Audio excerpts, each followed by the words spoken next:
Hey, what's up, everybody? It is Uncle Matt live on a Friday night. We're going to chat about the Super Bowl. We're going to chat a little bit about Nashville SC. I got SmackDown running here live, so we're going to talk a little wrestling and just who knows, whatever else we get into tonight. Obviously, the big topic, going to get right into it. The Super Bowl is this weekend. We have the Kansas City Chiefs back in the dance, a rematch of the 2020 Super Bowl. I don't know. The world is weird now. I'm going to start right out. This just to jump right into it. I have placed my money on the Chiefs. I did it pretty much right away when the lines went live last week because Chiefs money line, Chiefs plus money. Like, how many chances do you get to bet Patrick Mahomes and the Chiefs plus money? My philosophy, like, if I'm going to place a bet myself, like, most of my betting and sports gambling, like, I follow like people like Alan Bell, Matt Peralt, guys that like are in the space that have more experience than me, that I trust them. I want to follow their picks. But if I'm going to go in and do my own picks, if I'm going to jump on something myself, it's got to be a pick where I look at it and I say, am I going to feel really stupid if it ends up being a loss? If the answer is yes, I'm not going to place it. But if the answer is no, then I'll roll with it. So that's why as soon as I saw the Chiefs were an underdog, as soon as I saw that it was plus money on the Chiefs for the Chiefs money line, I was like, I got to bet this. Because if I win, great, perfect. But if I bet against the Chiefs, and I was sitting there next week, like looking at myself being like, how did I bet against the Chiefs? I would feel really stupid. I'd be like, that was really dumb of me. But like if the 49ers win, I'll be like, they were a good team. It's not that big of a surprise. Had to ride the Chiefs, had to go for it. I mean, because I think I saw a crazy stat, something like in Patrick Mahomes' career, he's only been an underdog like 13 times. And he's like, or 12 times or something. I think he's like 10 1-1 against the spread. And in the postseason, he's like only been an underdog 4 times. And he's won straight up 3 times. So I was looking at that like, how do you just not ride the Chiefs? How do you not bet the Chiefs? How do you not go with the Chiefs? 49ers can win, and I won't feel bad about it. I'll be like, yep, they're a good team, solid players, good roster, good team, good coach. No shock there. But if I'd bet against the Chiefs, I just would have felt stupid. There's just no way to get into it. There's no way to beat around the bush about that. And when I say, let me get into this a little bit. When I talk about my sports betting, and I don't bring it up that whole much on the channel anymore. Like early on, I was doing like a lot of pick shows. I don't know. I was trying to figure out what I want to do with the channel, but I don't bet that much money. When I'm saying I'm like, I've got my money on the Chiefs, it's like less than you can even probably imagine. Like whatever you're thinking, I bet on the Chiefs. Shrink it by like 1 billion. So like I just put a little bit just to give a little bit of seasoning on the game, just to have a little bit of fun, a little bit of extra going on with these games like this. Although I might, like, if I feel really confident, if I feel like really crazy about the Chiefs going into the game, I might come back and just go crazy and be like, let's get wild. Let's throw 10 whole dollars on the Chiefs. Let's up the ante a little bit. I don't know. We'll see what happens. Energy drink to keep me going. One of the things that's fun about the Super Bowl, obviously, is it's the one game they add all the extra props, all the extra things. So you can have like 1,000 bets going, which is not a good idea. I would not recommend that. But the props, they almost make the game more fun, like to having all the involvement. So I'm going to kind of go over some things that I have prop wise here. Actually, let me go ahead and tell you what I have officially already locked in. I've got a few bets already officially locked in. Let me see if I can pull those up real quick and go through those. I haven't locked in much. I've got a lot of things that I'm thinking about, that I'm considering doing, but I've only got a handful that I've like already officially 100% locked in. So let me look at what I got here. I've got, like I said, Chiefs money line. I took that at like plus 110. They were plus 110, like right as soon as the line went live 2 weeks ago. And I immediately was like, yeah, no, plus 110, a plus sign next to the Chiefs. I got to take that. I got Pacheco, the running back for the Chiefs. I got him as an anytime touchdown scorer because I just feel like if the Chiefs win, he's going to have a big game. They're going to have to feed him a lot. So I'm expecting him to see a lot of the ball, but that's kind of going with my narrative. If the Chiefs win, obviously, if they struggle, if they fall behind, maybe he doesn't get the ball as much. Maybe that hurts that chances. But if my narrative, my idea, my storyline is the Chiefs win, I think Pacheco gets the ball. I think he gets a touchdown. That feels like a safe bet as him anytime touchdown score. But in addition to that, I also have a teaser. This came from, I think, Matt Peralt put this out, and this just made sense, especially like how often you get the chance to tease and add extra points on the Chiefs. Once again, same deal. So I got the teaser with the Chiefs and the over. Brought the where'd it go? I just had it in front of me. Brought the Chiefs up to, this is not working right. Boy. Brought the Chiefs up to, they were like 2.5 when I think I got Chiefs 7.5 and I got the over at like 40. Both feel pretty safe. Also, the only prop that I've 100% locked in so far, and I do this every year, I followed like the Parlay Kid, I think is the first one who did it, propped up by cousin Sal and many other people, and it's been picked up by a lot of people over the years. It's a juicy one, but it feels like it's not too juicy to not bet it, and you can almost guarantee it's going to hit just the way the games play out. Shortest touchdown to be under 1.5 yards. So you're basically guaranteeing that there's going to be a QB sneak, a 1 yard run, push up the middle. This is hit for like, I think like a ton of Super Bowls in a row. And it's a good one to bet just because if you get a pass interference in the end zone, you're guaranteed the next play is on the 1 yard line. You're guaranteed probably a 1 yard touchdown. So I think like I got it, I think at minus 140, which, you know, it's getting into that range where maybe you don't want to bet it just because that's a little juicy, but you know, for something that you feel pretty confident is going to hit and something that makes these little like prop bets in Super Bowl make the game so much more fun. Like if there's pass interference, like you're going to jump up and like fist pump it. Everybody's like, why are you fist pumping for a pass interference in the end zone? It's going to be like, because I feel pretty good that I'm about to get a 1 yard touchdown to cash that bet. I think that's all I've got. I think those four, I got Chiefs money line, the teaser with the over and the Chiefs, Pacheco anytime touchdown, and the under 1.5 touchdown, 1.5 yards for shortest touchdown. I think that's all I've got locked in so far. So here's some other stuff that I've got. So first, I'm going to go through. These are some picks that some of the people I follow have given out. I haven't locked any of these in yet, but just to share stuff I'm looking at because this is what like people I trust have given out already. Kittle to have a big game is what a lot of people are looking at. So Kittle over 49.5 or over 49.5 receiving yards. Kittle anytime touchdown. This is an interesting one, depending on how you think the game's going to go defensively. 49ers Chiefs over combined 7.5 punts in the game. Brock Purdy over 1 interception. So basically, you think Purdy's going to throw an interception at some point in the game. Take that. That sounds pretty safe, like bet to go. You know, his first Super Bowl, the nerves, the pressure from the Chiefs front line. Snead has been arguably one of the best players in the postseason, the cornerback for the Chiefs. Makes a lot of sense there. Patrick Mahomes over 4.5 rush yards. This is a good one because like he will scramble, he'll run around, he'll do some stuff. But this also goes in the narrative. If you think the Chiefs are going to win, kneel downs count as rush attempts for a quarterback. So if the Chiefs are leading, they go to victory formation. Patty Mahomes takes a couple knees late in the game. That's 2 easy rush attempts right there. One to think about there. Mahomes over 25.5 completions. This is one I don't know that I'll go with because like what I'm going to determine when I start locking in my prop bets is, do I want to go with what smarter people than me have put out? Like this comes from a smarter person than me. I think this is an Alan Bell prediction.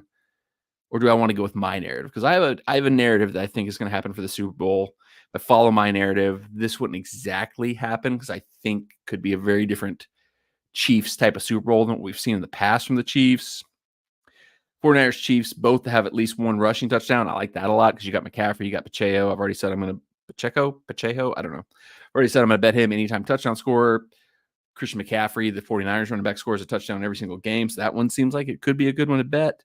And then you can do 49ers Chiefs. I think you can only do this at like a place like BetMGM. You 49ers Chiefs both to score 20 plus. I like that, but that would be another one that I'm kind of close to. So, all right. So I got a list of player props that I'm thinking about. And these all concede or coincide with a certain narrative on the game. So the way I'm kind of looking at this game, the way I'm thinking this game goes, I think Andy Reid saw how much of a push the Lions offensive line got against the 49ers defensive line in the last game, in the NFC Championship game. I think he's seeing that. I think he's seeing how they were able to run the ball pretty well against the Ravens. I'm thinking he sees that and says, this is where we can exploit them. This is where we can do some damage. Could see them going very run heavy because this felt like the whole season, it's felt like a very different Chiefs team than what we've seen over the last, whatever, like 6-7 years of their little mini dynasty that we've seen. It's not been the Patrick Mahomes smoking everybody, throwing balls all over the place to stud receivers like Tyreek Hill type of season. They've got it done with defense. They've got it done with efficient play calling, with efficient running, stuff like that. So I could see this being a game where they say, we're just going to control the clock. We're going to control the game. We're going to hit you with a heavy dose of Pacheco, whatever his name is. And that's how we're going to control the game. Because, like, really, if you look at the Ravens game, the AFC Championship game of the Chiefs, once they went up 2 scores, they basically just did not try to do anything the rest of the game except just to run the clock out. They just ran the ball, didn't care if they went 6 plays and punted. As long as they were just killing the clock, they were confident that their defense could shut down the Ravens offense and just not let them do anything. So they were just trying to run that game out. Took a couple shots when they needed to. The late throw down to MVS, Martavius Valdes-Scantling to seal the game. I think we could see a similar thing here, especially given how successful the Lions were at running the ball. But they could look at it the opposite way. They could say, hey, that's what they're going to think. They may have cleaned that up. Let's come out and throw the ball.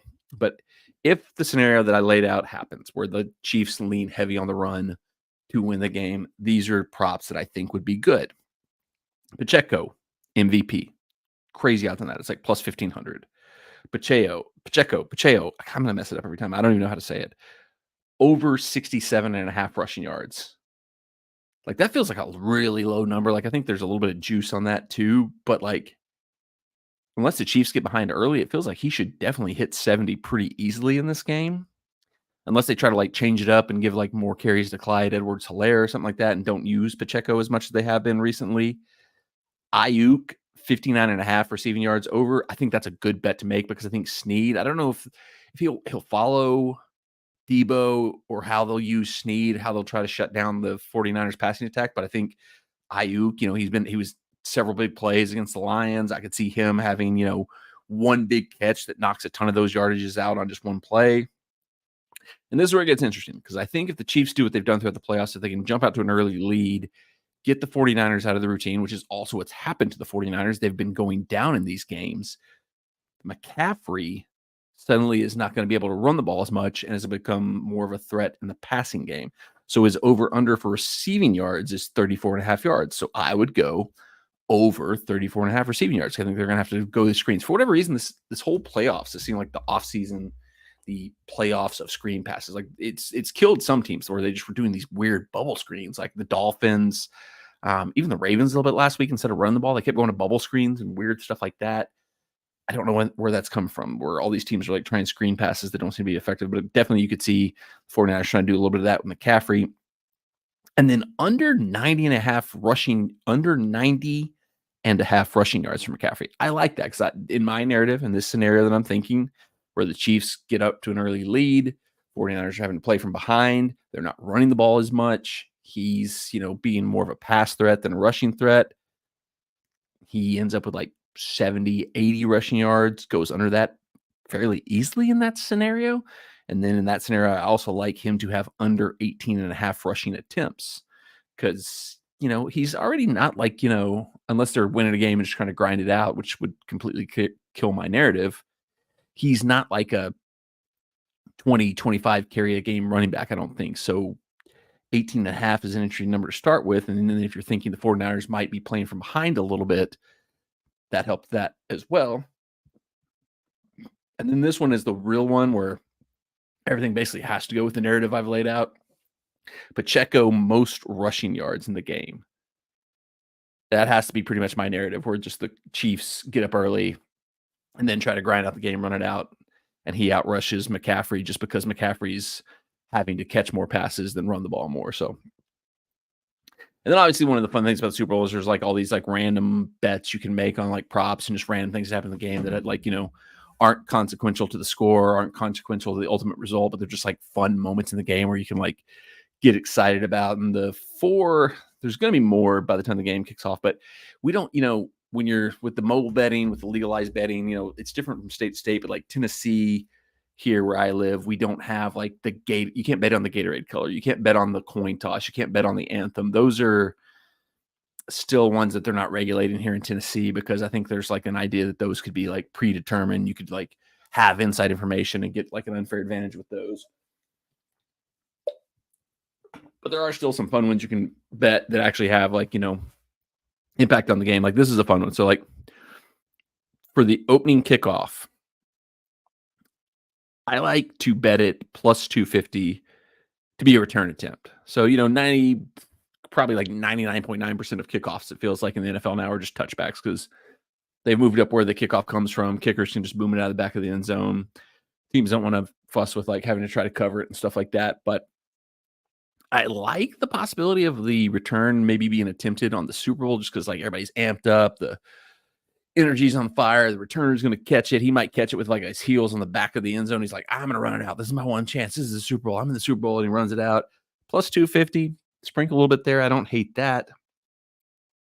There was, I should have written down where you could get these at because some of these are available some places and not others. A punt downed inside the 5. You can get that for plus 200. Now that's a big one, but that's like every punt pretty much that's what they're going for. So if they can hit that once during the game, plus 200, that's not terrible. On the opposite side of that, you can get a punt to result in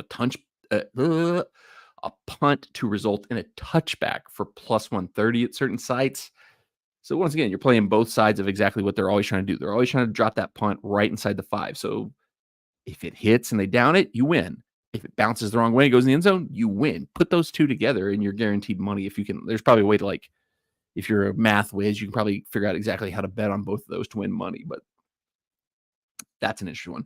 The only other one I wrote down, and there'll be a million of these before we get to the actual Super Bowl. That's the fun part of it is you can get first touchdown. You don't have to bet the player, but you can bet on the jersey number. If you bet that the jersey number for the first player to score a touchdown is under 22.5, it's 105. If you bet over 22.5, it's 115. This is one that's become very interesting in the era where receivers used to, tight ends, running backs used to have all higher numbers, but now they can wear lower numbers now. So you've got a lot more lower numbers in the mix than you used to have. So this one makes it really interesting. So for example, in this game, if you want to go under 22.5, you're thinking, oh, Randy Orton just beat Sami Zayn to qualify for the Elimination Chamber. We'll get to that in a minute. Under 22.5, that gives you Christian McCaffrey, I think, or is he 23? Is he 22 or 23? Oh, I probably should know this before I bet this. That gives you Deebo Samuel. That gives you Ayuk. That gives you Brock Purdy on a quarterback sneak. That gives you Pacheco for the Chiefs, who wears number 10. That gives you Mahomes on a quarterback sneak or a scramble. That gives you Rashee Rice, their young receiver who's been pretty good this season. That gives you Martez Valdez-Scantling. A lot of choices there under 22.5. If you go over 22.5, you're thinking maybe that is Christian McCaffrey. Is he 22 or 23? I should probably know this before I talk about this bet. That's Kelsey. That's Kittle.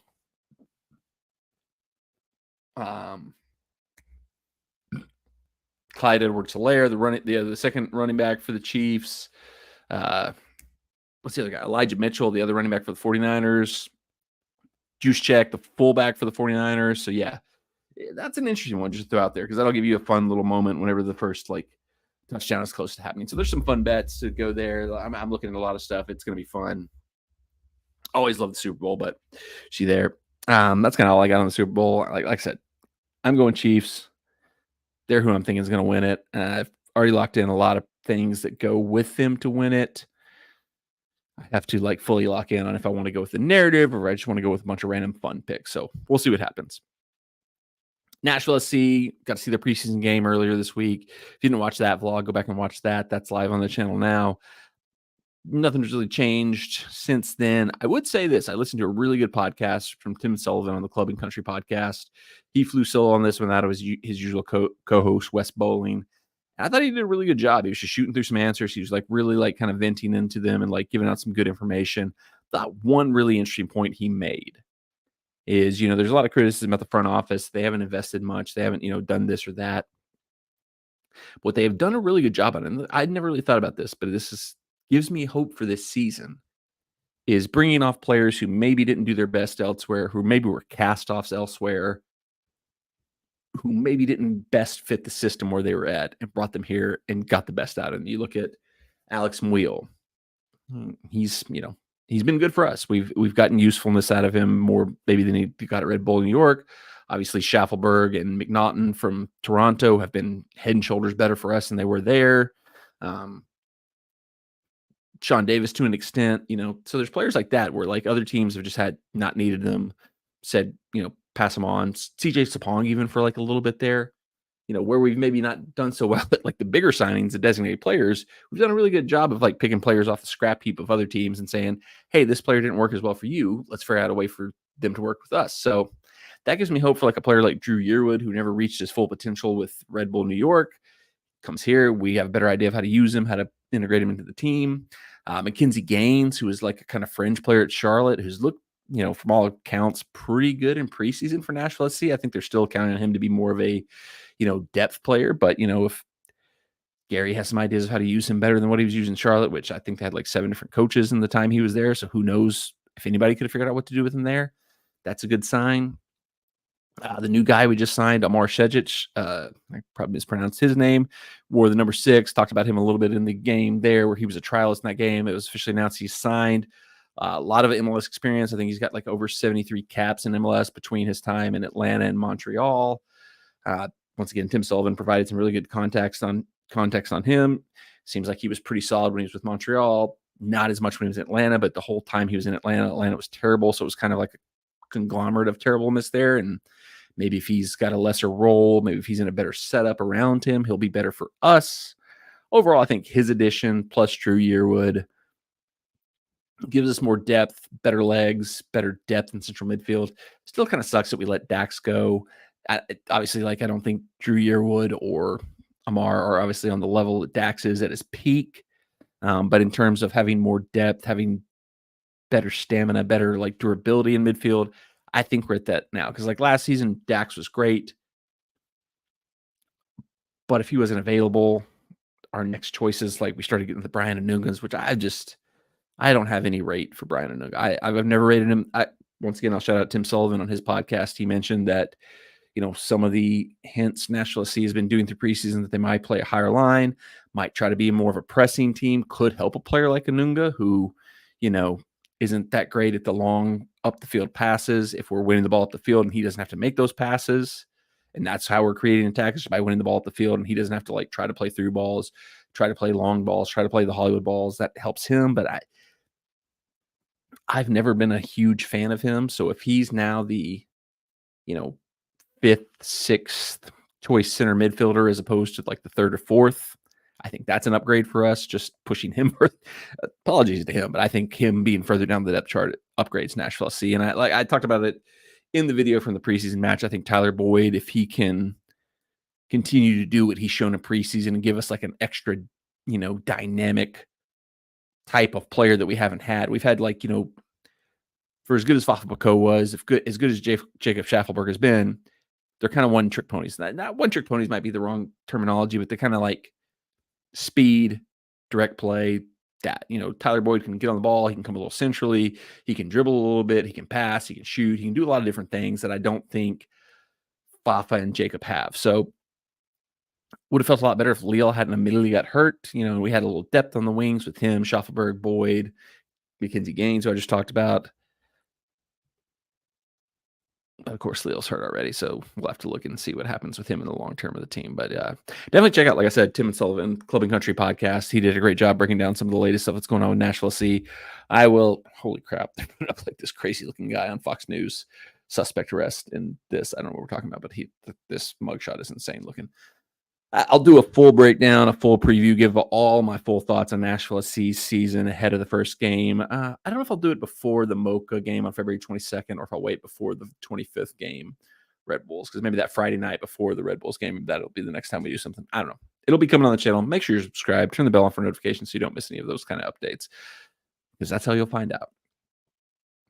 Also, follow me on Twitter, X, whatever it's called. I've got my little @ over here in my description now, so you can find me easily. That's where I'll post a bunch of stuff there too. But we'll see what happens there with Nashville SC. Last thing to talk about, I think Titans. Quick Titans thoughts. They've been filling out the coaching staff. Has kind of been the main stuff. Like what they've done. I like what they've done. I think it's a good mix of young guys who probably seem to have a good reputation. Seem like maybe they can bring some fresh ideas, some new modern thinking to the team, and a good mix of some veteran guys in there too who can probably snap into shape and go, hey, this is how football really should run. So I like it, but it's a lot of wait and see. It's very similar like to how the football season was last year, where like I liked the roster moves they made, but it was a lot of I don't know if this is going to work or I don't know how good this can be. So that's kind of how the coaching staff is looking right now, where it's like, yeah, obviously Bill Callahan, the odds of us having a terrible offensive line again with him now coming in as the offensive line coach are very low. I think he'll fix that. But outside of that, everything looks good on paper, but a lot determines on what we do with the roster from between here and now. So like a lot, everybody wanted to put it on Rand Carthon. It's Rand Carthon season.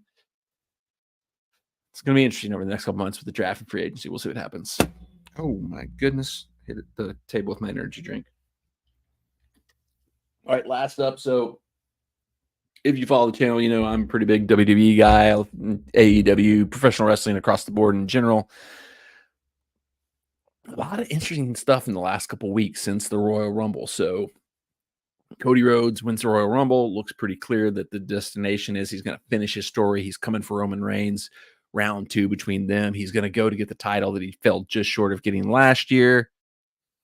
Suddenly, The Rock comes back into the mix. He's looking like he's going to challenge Roman Reigns. It's confusing. Cody says, I've still got the same goal. The goalposts have moved, though. So we'll see what happens. So I'm coming for your belt, but not at WrestleMania. He sadly walks out of the ring. The Rock comes into the ring, stares down Roman. Looks like we're getting that match. Fast forward to they're going to Las Vegas yesterday for like a press media WrestleMania season kickoff event. Everybody's there. Cody shows up after The Rock and Roman came out and basically said they're doing the match. Cody comes out and says like, nope, it's still my decision. I won the Royal Rumble. I'm coming for Roman Reigns. They kind of make it like a little bit of a family drama, like a little bit of a family war. Cody's family versus the history of the Samoan royal family, the bloodline. Rock slaps Cody. They get into a brawl. Triple H officially says we're doing Cody Roman at WrestleMania. Rock's still in the mix. It was announced on SmackDown tonight that Roman and Rock are going to be on SmackDown next week, so we'll get the next phase of the story there. It's interesting. They're doing a good job with it. Like I don't know where it's going. I don't know what the ultimate result of the end game is going to be. Are we getting Cody Roman? Are we getting Rock Roman?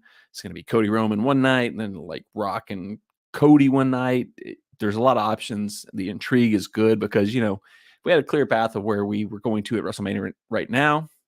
Maybe there would be as much interest in watching SmackDown. I probably wouldn't have watched SmackDown tonight if like it was clear, like, oh, obviously this is 100% what's going to happen. Roman's going to fight Cody. I don't need to watch Raw or SmackDown for the next month and a half because I already know the WrestleMania main event. They've done some stuff that makes you want to like tune into Raw, tune into SmackDown, keep watching, see how the story develops. It's honestly the last year or so of WWE has been the best storytelling, best booking, the best stuff they've done in forever. AEW, on the other hand, it's been okay. It's not been bad, but definitely feels like they're missing like a big hook, a big draw, a big entertaining story like what WWE's got going right now.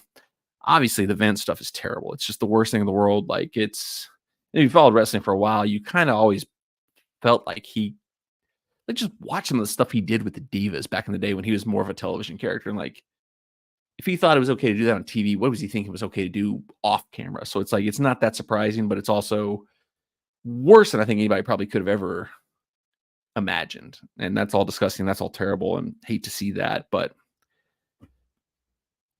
that's just all gross. It's like, and it's like such a shame because it's like I said, WWE on screen is like at its best. It's been at it forever. And then to have all that going on and just disgusting crap at the same time is just terrible. But I don't know. Just a random Friday night, sharing my thoughts, venting, throwing it out to the world. I think that's it. Thanks for watching as always.